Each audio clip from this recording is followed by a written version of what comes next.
I'm actually texting people right now as I go live because I want them to jump on the podcast because my heart is completely full. I was down at the beach this morning and my mama was speaking to me. She was on my heart this morning, and I did a post on Instagram that said, you got to come and join me. I'm with my phone right now, and I put on the song "Hey Mama" by Kanye West. If you get a chance to be able to listen to it today, it is unbelievable, unreal. My mama was a huge aspect of my life, and she has just been, she's been something that has been tremendous for me throughout. And not always did I listen to her. Not always did I take the advice or whatever it is. But I could tell you this.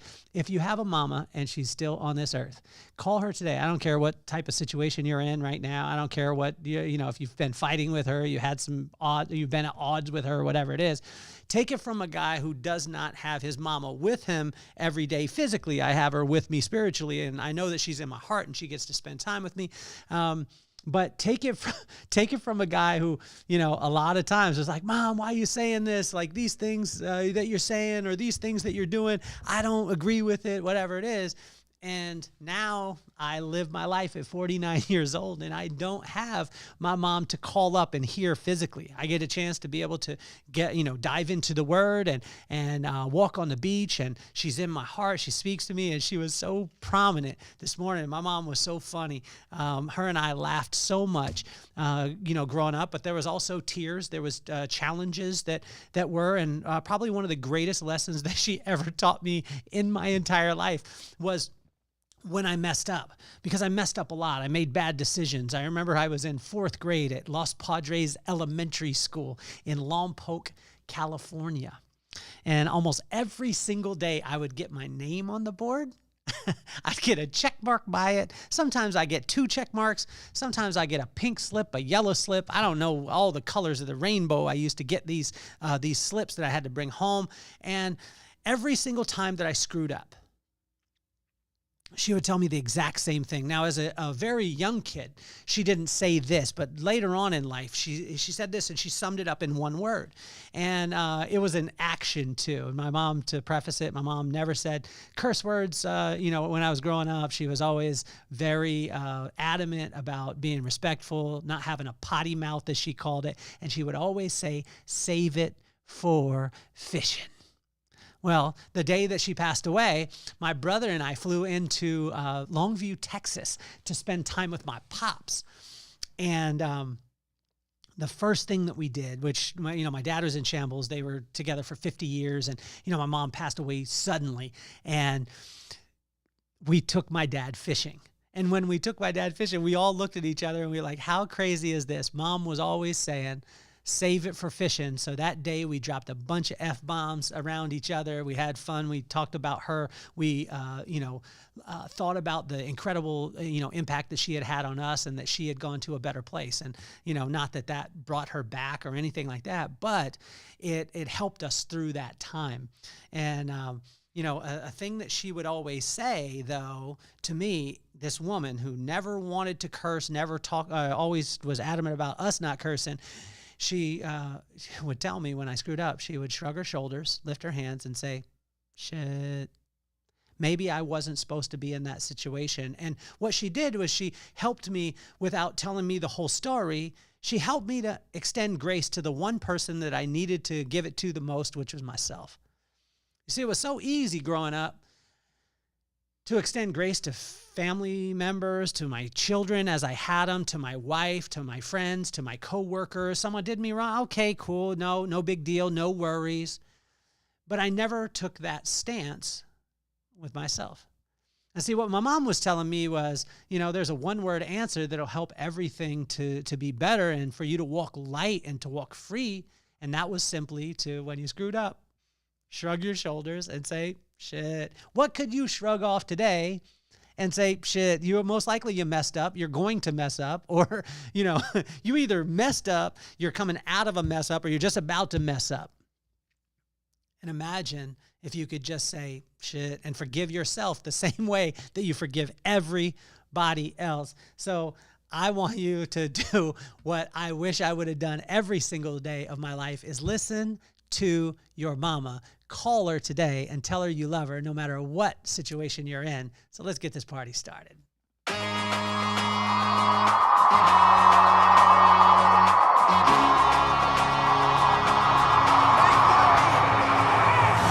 more on my mind. I got to shine, so every day I grind. Work in the morning, work in the evening. We's achieving, cause we believing. It's for certain, we put the work in. We ain't stopped just because it's hurting. Right before your eyes, so it's coming to no surprise. The takeover is televised. Over and over and over again. Make no mistake, we continue to win. Defeat never known, cause I will not lose. They wanna mimic my moves, but can't walk in my shoes.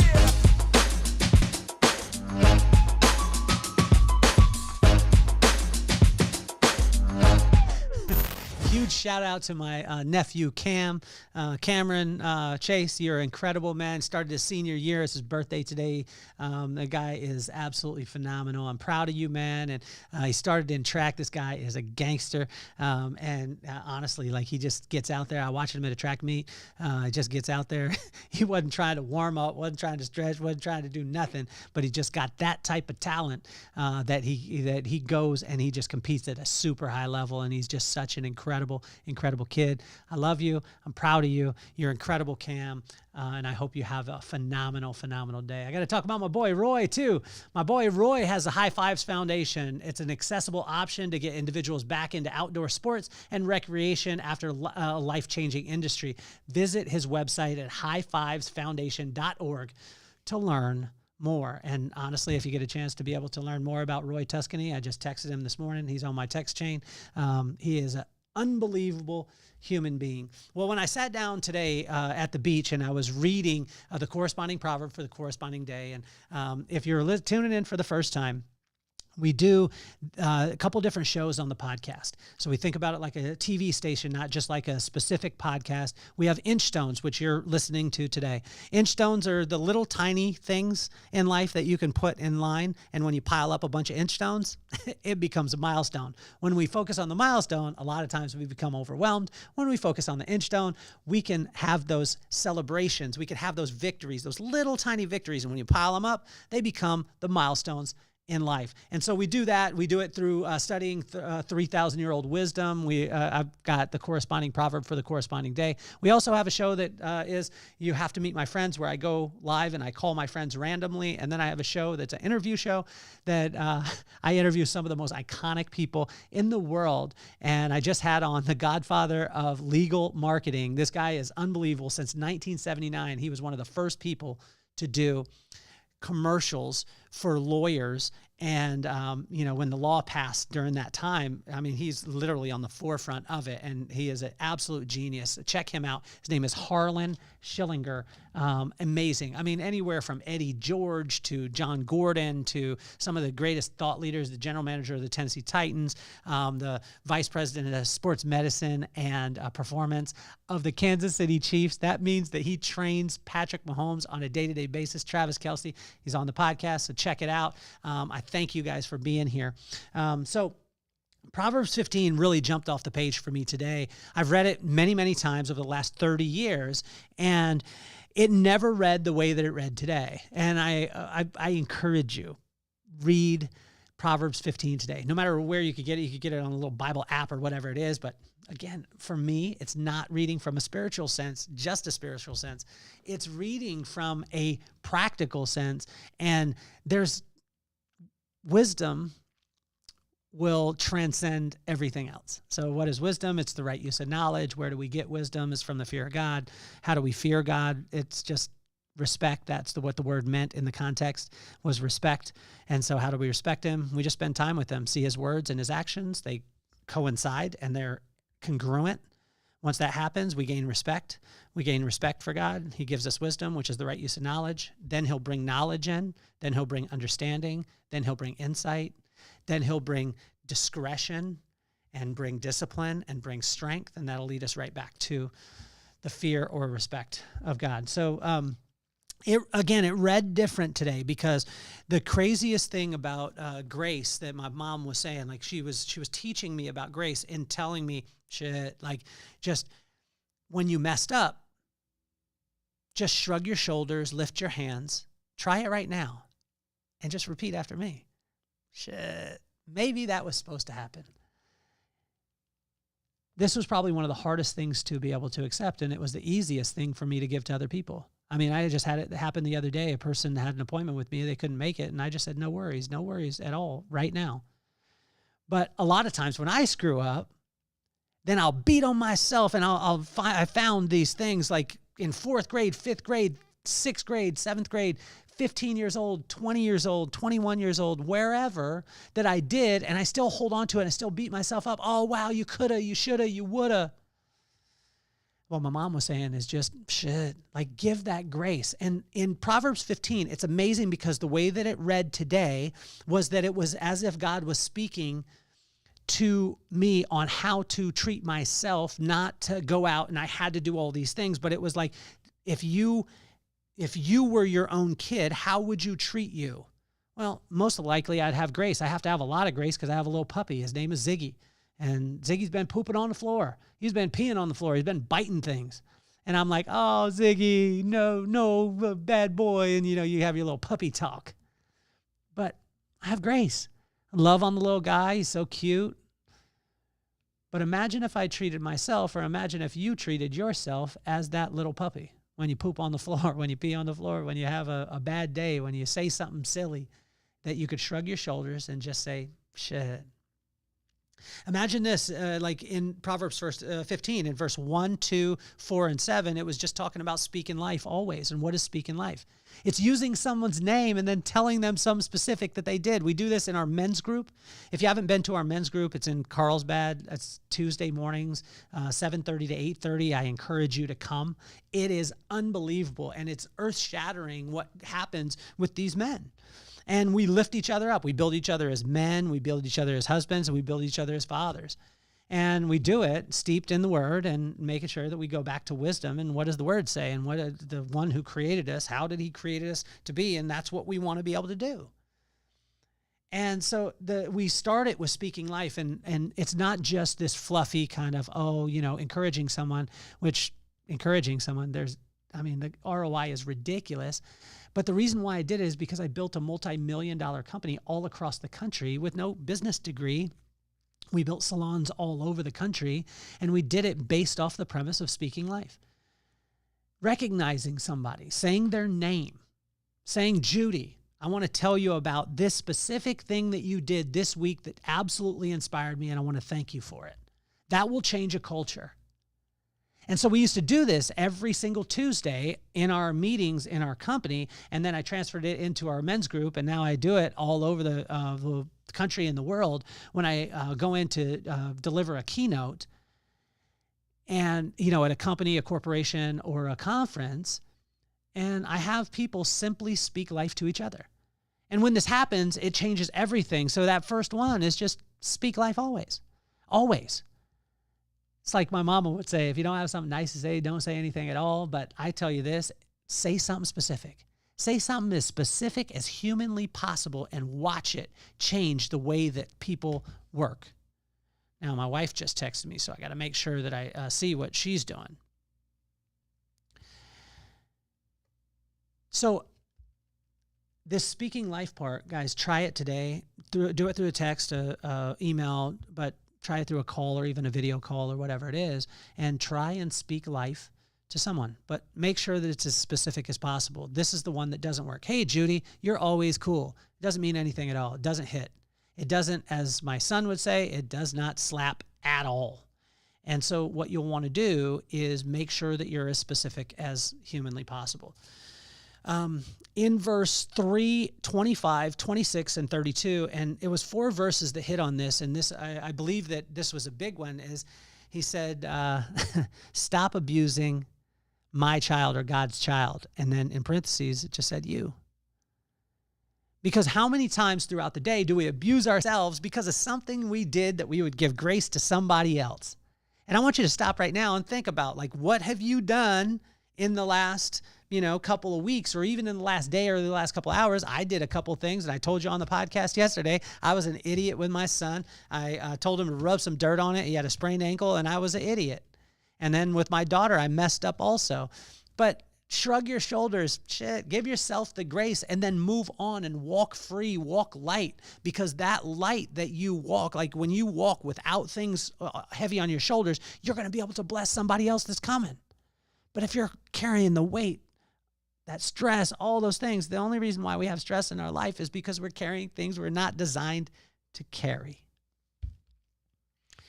This is probably one of the lessons that not only my mama taught me through her actions, because, growing up in Lompoc, California, in a one-bedroom apartment, with 4 people, and it ended up being 5 at one time, my mom didn't always say it, but she showed me that everything was going to be okay.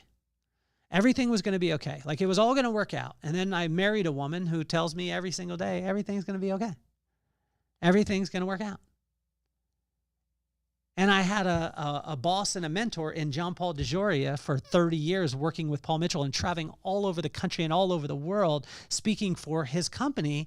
And he would say that everything's going to be okay in the end. And if it's not okay, it's not the end. And that's in verse 5 and 6. And in verse 8 and 29, this was a big one that my mama would always say, is just pray about everything, big and small. Pray about everything. When I pray about everything, I could give myself grace. When I realize that everything's going to work out, I can give myself grace. When I stop abusing God's child, which is me, I can accept grace. When I speak life always, I realize that there's always something positive to be able to focus on, and I can accept grace. My mama also, in verse 9, 10, 11, 12, 21 and 24 in Proverbs 15. These words ring so true from my mama. Do right and do good. Do right and do good. How do we know what is right? It's by staying in communication with God. Like he designed you. He put you in this exact place, and he put your friends around you. He put your family around you. He brought that person in that you didn't even know that was coming. And guess why he did? Because he wants to bless that person with your testimony, with your light, and with your grace. But if you haven't given grace to yourself and you're not walking light, they won't see that light. He wants to bless the other people through you, but he wants you first to accept that grace yourself. Do right. How do we know? Stay in communication with him. Do good.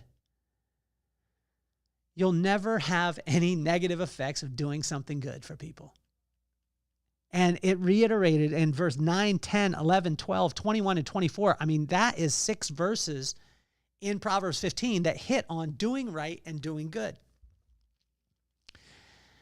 My mama was huge on these things as far as the contentment, the joy. Not to say that she practiced it all the time and she was some perfect being. She wasn't. She struggled and had challenges and all those things. But I tell you, my mom was always telling me, fill your heart with love, joy, and peace. Love, joy, and peace. Love, joy, and peace. What is joy? Joy is falling in love with your current circumstances and allowing the magic to happen. What is love? It is not just thinking about yourself, but filling your heart up with this love that God has for you, that you have for others. And what is peace? It's being able to sit and say, everything's going to work out. Even though we're in this one-bedroom apartment and we watch everybody else getting school clothes, we watch everybody else getting all these things. And I remember watching people get more Nintendo games and thinking, like, why not us? But you know what? It was going to work out. God already knew it was going to work out. And it wasn't just about the Nintendo games. It was about the fact that you were going to be able to bring light and love to the world and peace to the world, to the people around you. And guess what was going to happen? Absolutely phenomenal things. In verse, that's in verse 13, 14, 15, 19, 28, and 20 and 30. So don't you think that it's important for us to fill our heart with love, peace, and joy, or love, joy, and peace? In verse 16 and 17, it talked about his blessings hit harder. And I tell you, when you wait on his blessings are so much greater. He will bless you exceedingly abundantly, greater than you'll ever imagine. And there's times where, God, I want this particular thing. And then he blesses me with something else. I remember I was beating myself up. And even to this day, this morning, I was at the beach, and my pastor from Daybreak, Jason Giannotti, thank you for stopping by. He was surfing, and he stopped by, and I asked him, I said, what are you wrestling with God right now? And I had that question for him. And then he turned it around on me. And I was like, well, I've been struggling with grace. And I said, with grace for myself, because there's been times here in Carlsbad where I've had opportunities to buy homes and I didn't. Or I tried and then it didn't work out, or whatever it was. And he said, were you prayerful in those things? I said, yes. And he said, then that was exactly what God had for you at that time. But it's amazing because I had prayed for and I tried and did all these things. And then God blessed us with a house in Park City. And that house in Park City was far above the things that I could ever even imagine. But if we'll wait on him, his blessings hit harder in verse 16 and 17. In verse 20, bring joy to your parents. I tell you, probably one of the greatest things that I want to do within my life is I want to take every sacrifice, everything that my parents ever did, and I want to show them that, hey, it wasn't for naught. It wasn't for nothing. You did an amazing job. You passed the baton, and thank you so much for the foundation. And hopefully that's what I'm able to do as I go through my life, and then pass that on to my kids and pass it on to every single person that I come in contact with. And I can tell you, to bring joy to your parents, no matter what the relationship is with your parents, if your parents are still here on earth, I encourage you. I don't get a chance to be able to have that opportunity. I don't have that luxury of having my pops or have my mama. I have them in my heart, and I get to talk to them all the time. And I know where they're at. They're dancing on the streets of gold with Jesus. But if you have a challenge with your parents right now, I can tell you this, it's not that big. It's not that big of a challenge, because there'll be a day when you don't have the opportunity to be able to pick up the phone and call them. So do it right now. Do it when the podcast is held. Just pause the podcast right now and call your parents and give them grace. But give yourself grace before you walk into that, because most likely that relationship is strained just because of the challenges that you have in forgiving yourself for things, and then we project that onto other people. In verse 23 and 31, seek wise counsel. Now, I'd like to think that some of my counsel is wise, but I mean, I would always, anytime you come to me, I'm going to direct your eyes someplace else, and that's to our Creator, and that's to God. That's what my parents did. They would always tell me that they didn't know the answer, but they knew someone who did, and they directed my eyes towards him, because I believed that they knew that I was going to spend most of my life without them, so I wouldn't be able to just go to them, but seek wise counsel. In 23 and 31, it talks about that. In verse 11 and 27, or in verse 27, actually, it's generosity wins always. This is a lesson that I constantly learn from my friend Gary Spellman. I learn it from Roy Tuscany. I learn it from Lonnie Paxton. I learn it from my brother Rob. I learn it from my buddy Will. I learn it from my one of my great friends, Dale Shell. Generosity always wins. My buddy Nate, he's there at the drop of a dime. He's ready and willing, and he will take on anything that you need. Generosity wins always, in verse 27. And to finish up here is just spend time with him, and he will instruct you to give yourself grace. When you spend time with God, when you take a little bit of time and you ask him, he will give you grace. He'll instruct you, not only that he'll give it to you, but you got to accept it.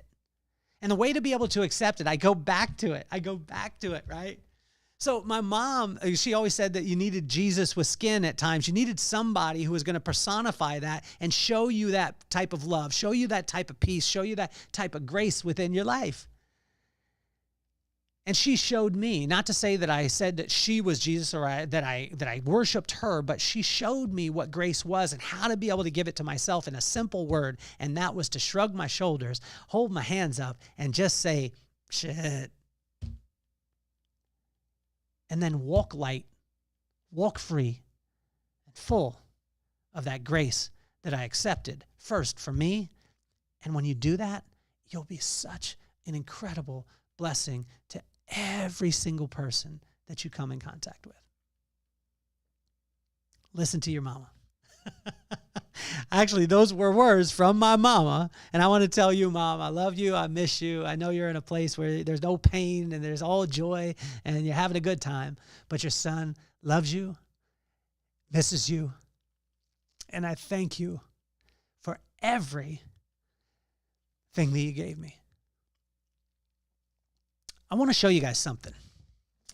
I didn't think that I was going to do this part, but I screwed up. I want to show you in my screw up right now. A couple years ago, actually about a year ago, I wanted to get more reach. I wanted to have more influence or whatever it was. And I reached out to a couple friends of mine and I said, hey, how can you help me? Can you help me with my social media? And with my social media, I said, can you help a brother out? And they said, absolutely. All you have to do is say the word. And they said, there's certain things that we're going to do to be able to make it run. Now, I knew what those things were. I wasn't in the dark. But they just said, you got to know that we're going to do some things to be able to make those things work. Well, I knew, again, what they were. And they warned me without warning me. But about a year ago, I turned my head. And I said, okay, let's go. And I remember the day when it happened, and I said, okay, go ahead and take it. And they took my Instagram. They took a hold of my Instagram. And I'll hold up this. Let's see if I go back or forward. Let's see if I don't know if it'll hit. Okay. They took my Instagram. I'm actually going to try and plug this thing in so I could do a screenshot of it. Because when they took it, they said to me,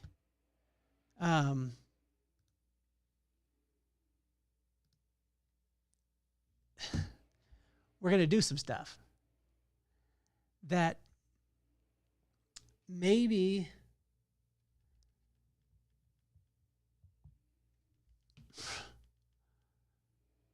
you'll agree with, you won't agree with, whatever it is, but you know what? It'll help with the influence. It'll help with these things. And, and I'm going to try and bring this on as a screenshot. That's a camera. No, it won't do it. It won't do it, but I'm going to try and see if this will. Okay. So on my Instagram, it says 290,000 followers. Well, at the time, I think I had about 25,000. And on that day, I was very uncomfortable at first because I knew what was going to happen when they turned it on. And they were going to help me with followers. They're going to build my following, all this stuff.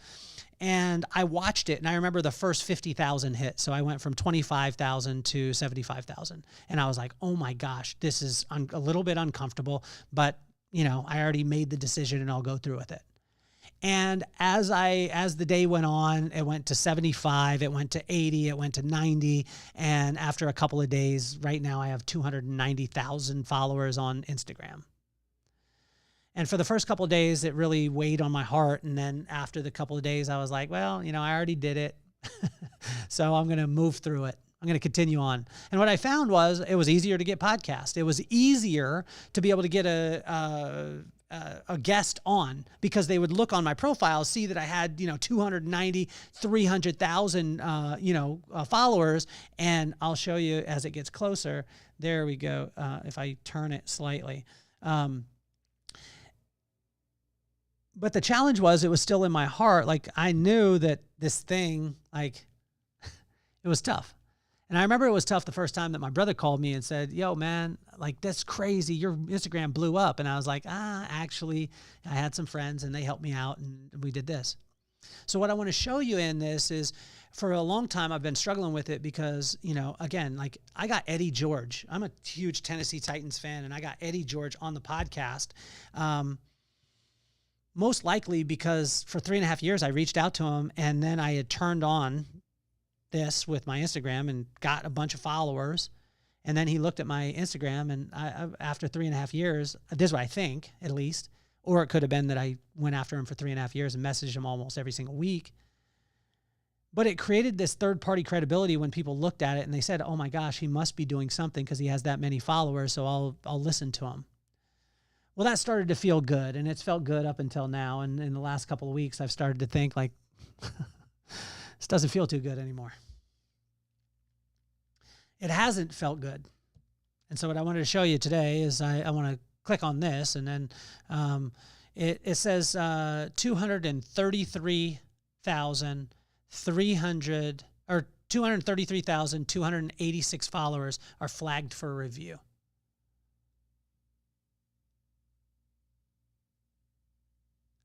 And so grace in real time, I haven't been able to forgive myself for this part, but I was like, man, if my mom was alive, she would be like, why are you fronting? And so today I wanted to show you in front of every single one of you is just, I wanted to go like this. So if I can go here and it says all the flags, so that's 233,000 followers on Instagram. There's a little button that's right up here and it says remove all. And I'm just going to remove all of them. So today, when you look at my Instagram, you're probably going to see about, I don't know, 40, 50,000, somewhere around there on the Instagram. But those are real. Those are the real ones, the 233,000. But now what I have to do is give myself grace. I have to listen to the message that God gave me today in Proverbs 15 and say, shit, I screwed up. I made a bad decision. Although some good things came from it, it was still a bad decision. And just like the episode yesterday, and I invite you to go back and listen to it, it's called, what is it? Whatever starts out right. In this situation right now, it's great because these guys are being removed. 233,000 followers are being removed from my Instagram as we speak right now.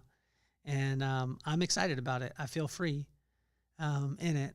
And I know it may sound silly to you, may sound small, but to me, it was a big weight. And today I want to walk free, I want to walk light, and I want to walk full of grace. Shit, I did it. I apologize to every single person out there if it affected you in a negative way. But I want to accept that grace like my mom was talking to me about. So hopefully you had a phenomenal time today. Inchstones, this one ran a little bit longer than normal, but I want to be as real as humanly possible with all of you. And I love you all. I thank you for listening to the podcast. Stacy Edwards, you messaged me and said, howdy, Kelly. I enjoy your Inchstones tremendously, and I want to tell you that I appreciate you. See, it's been a little bit of a struggle over since January 6th. I started on Inchstones, and it was the corresponding proverb, corresponding day. And we've done, today marks 170 episodes this year, from January 6th till now. But what's crazy is I've noticed the listen count drop on the podcast. And I believe it's because some people didn't want to hear about, they thought maybe I was Bible thumping or things like that. But I want to tell you, for me, it's not Bible thumping. It's just what I do every single day. And I wanted to be able to share that. And if that causes me to lose a couple followers, I'm okay. I'll be fine. But to the Stacy Edwards of the world, I didn't remove you, Stacy. To the Stacy Edwards of the world and everybody else that's out there that you're listening to Inchstones and you listen to other shows, the ones where I do interviews of iconic people, or even that you have to meet my friends, where I call my friends randomly. I want to thank you. This podcast has been one of the greatest projects that I've ever done in my entire life. And, I love you guys. And I appreciate it. You are incredible. I appreciate every single one of you. And I hope you have a phenomenal day. And in the wise words of my mama, walk light, full of grace, baby. My name is Kelly Cardenas, and I'm officially off the hot seat. Peace, love, and soul.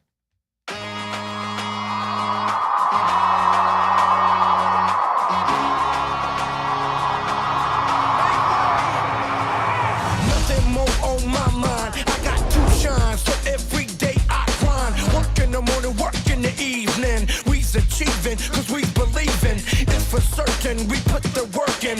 We ain't stopped just because it's hurting. Right before your eyes, so it's coming to no surprise to take over.